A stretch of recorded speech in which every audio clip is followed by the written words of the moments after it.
Behold, travelers of time and space. Today, we embark on a wondrous journey, not across lands, but deep into the heart of humanity's accumulated wisdom. Look upon this tapestry, where ancient voices converge to resonate with truths that are as timeless as the soul itself. Wisdom is everywhere, hidden not in temples or scriptures alone, but quietly resting within each of us. Let us discover it together. Our journey begins with the words of Chief Seattle, whose timeless speech offers a mirror not only to his people, but to our modern lives. Our people know, he said, that the earth does not belong to man. Man belongs to the earth.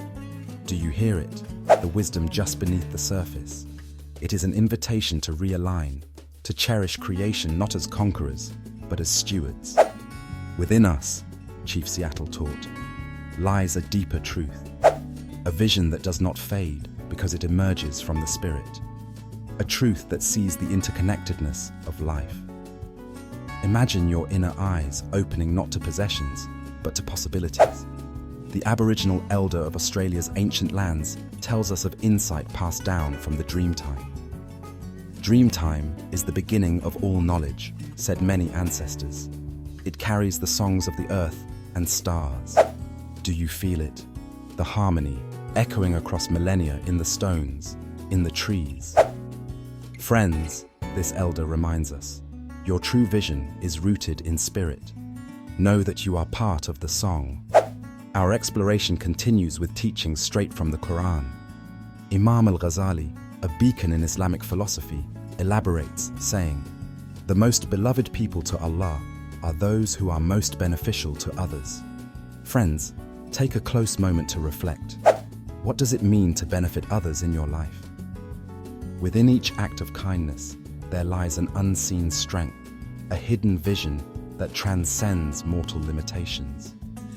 It is indeed, as the Prophet Muhammad, peace be upon him, said, "Your true worth lies in your impact on all of God's creation."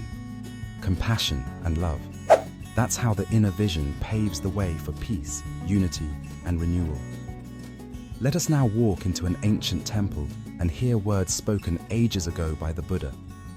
His voice, though quiet, has echoed through eternity. Buddha once said, "We are shaped by our thoughts. We become what we think." Isn't this the core of inner vision? To guide the thinking mind is to master your path. Look deeply, and wisdom whispers. Your darkest nights are but the shadows cast by the sunlit brilliance you carry within. Finally, as these messages converge, take note of the common theme. Across diverse lands and faiths, they all teach one timeless truth. True vision emerges from the heart, not from the eyes. This tapestry of wisdom reminds us of our inherent humanity. If we live by compassion, align our spirits with respect for this interconnected world, then love prevails. And love is the ultimate language of inner sight. Friends, all cultures speak of this. It is the universal thread that binds us all. Humanity, compassion, and unity. This isn't just wisdom from texts and elders. It's a call to action. That action starts within you, with your choice to see the unseen, to love the unloved, to bring peace where others sow unrest. And so we conclude this chapter in our Vision Quest series. But the journey of inner vision never truly ends. Spread its light, share its warmth, for we are all travelers across this boundless, intertwined fabric of life. Remember, the vision that counts is not filed with what you buy, build, or achieve, but rather with what you feel, nurture, and understand.